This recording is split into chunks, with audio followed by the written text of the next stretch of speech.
Karena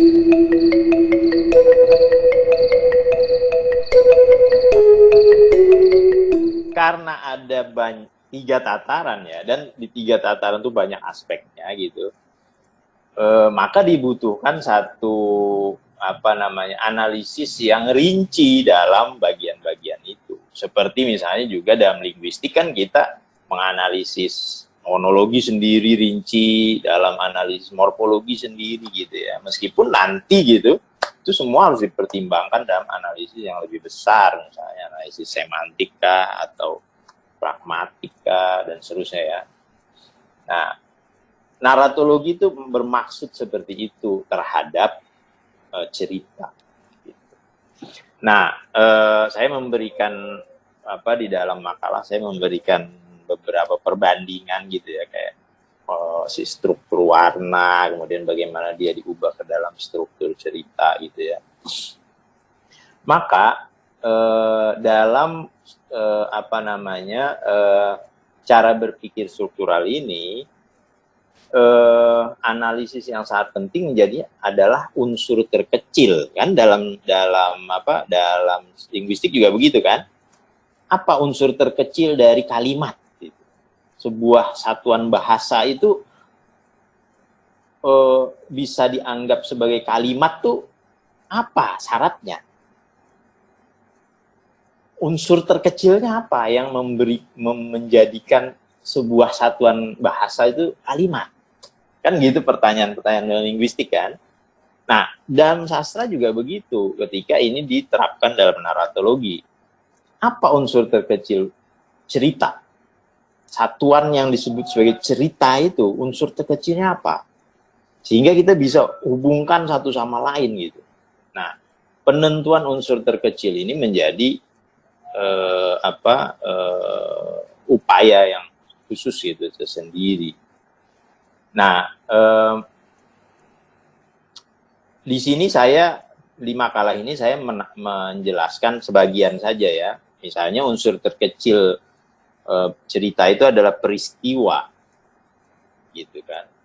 Maka salah satu ahli naratologi misalnya Todorov ya, Betang Todorov gitu, tahun 60-an, 70-an. Itu bukunya diterjemahkan dalam bahasa Indonesia tahun 80, tata sastra gitu. Tapi ya saya dengan Pak Sainul aja kayaknya yang tahu itu, karena generasi tahun itu ya. Setelah tahun 90-an saya kira buku itu udah nggak ada di pasaran gitu. Harusnya sih kita bisa scan lah gitu ya Kak, dan dibaca, karena itu udah buku ini ya, buku yang sudah susah dicari. Nah itu pernah gitu, jadi kan tahun 80-an tuh pengaruhnya pernah di Indonesia. Itu tata sastra, diterjemahkannya gitu. Itu aneh kan sebenarnya. Karena itu mengikuti cara berpikir linguistik, yaitu tata bahasa. Kalau ada tata bahasa, kenapa tata sastra nggak ada? Harusnya ada. Karena cara berpikir strukturalnya begitu. Maka, unsur terkecil cerita apa? Kalau unsur terkecil satuan bahasa, orang kan menyebutnya balik lagi ke tataran linguistik, ke tataran fonologi kan, yaitu bunyi gitu. Ini bunyi yang kayak gimana? Kan orang berdebat.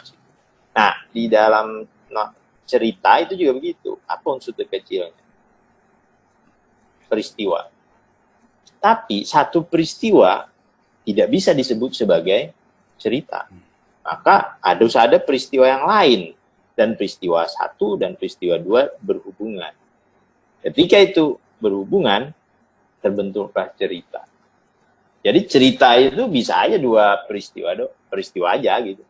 Saya mencontohkan di situ secara lebih agak ekstrim gitu ya, saya coba cerita pendeknya. Sekarang ini kan ada yang disebut sebagai fiksi mini kan, gitu di internet gitu ya. Saya contohkan itu fiksi mininya Agus Nur tuh dari Jogja. Saya kira di Banjarmasin pasti ada juga yang mencoba fiksi mini kan.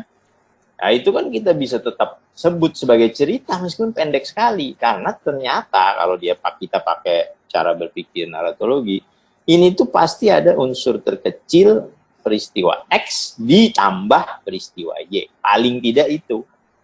Atau mungkin juga kelihatannya dia satu peristiwa saja, tapi secara implisit mengandaikan peristiwa yang lain, gitu. Cara implisit, jadi peristiwa B-nya implisit aja, tapi terlihat di dalam peristiwa A itu.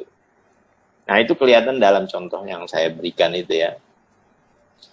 Dan saya kira analisis fiksi mini sebenarnya bisa kita terapkan dengan menggunakan naratologi, terutama misalnya satuan itu tadi ya, terkecil gitu.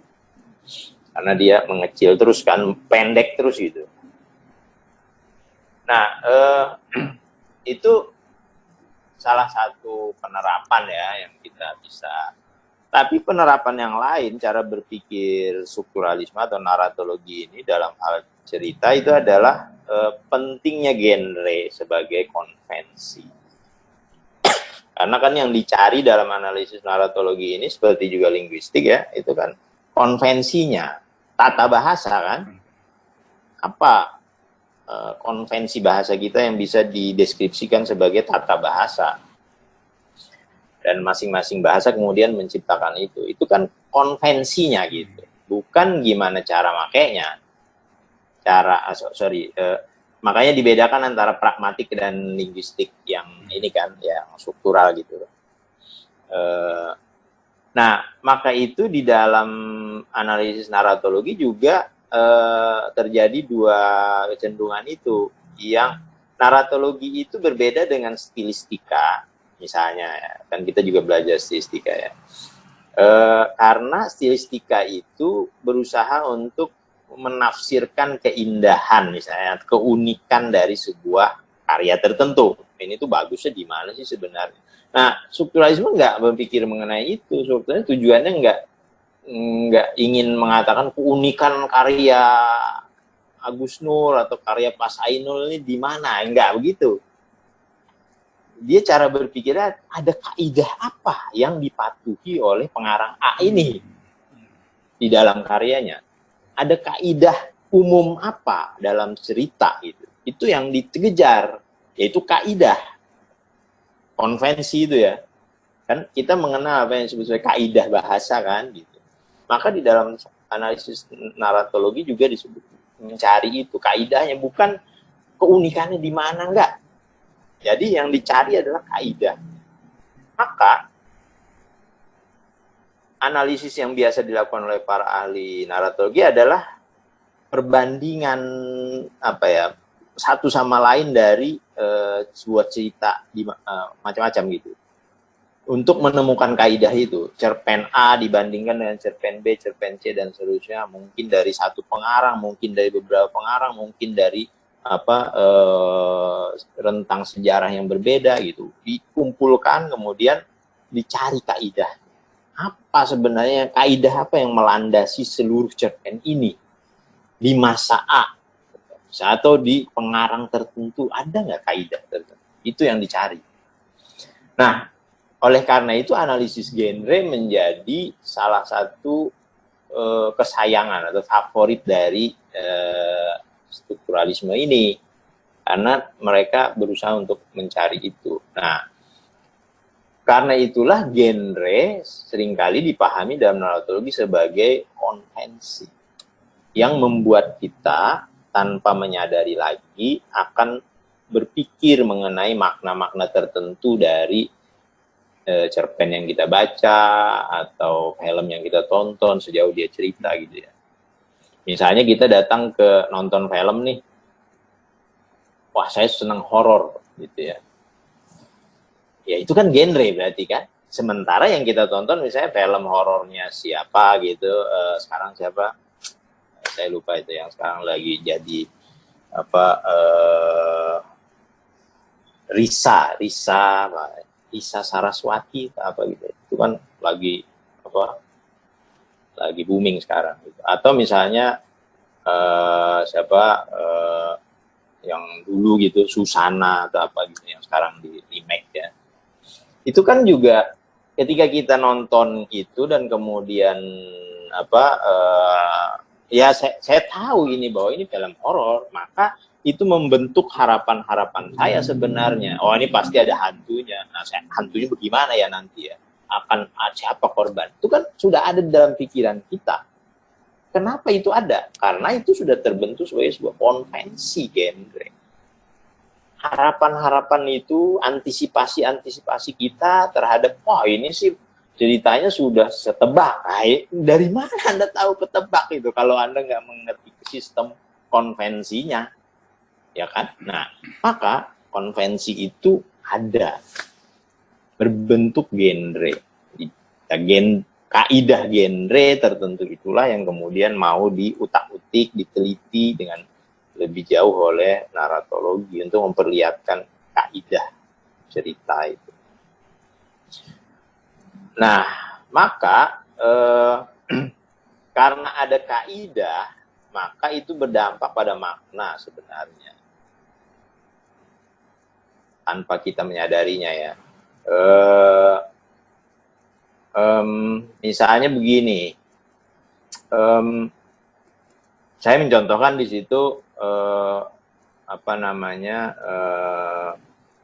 adegan seksual gitu ya, kan itu sengaja saya pilih agar lebih kontroversial gitu sehingga diskusi, karena bisa juga contoh-contoh yang lain ya.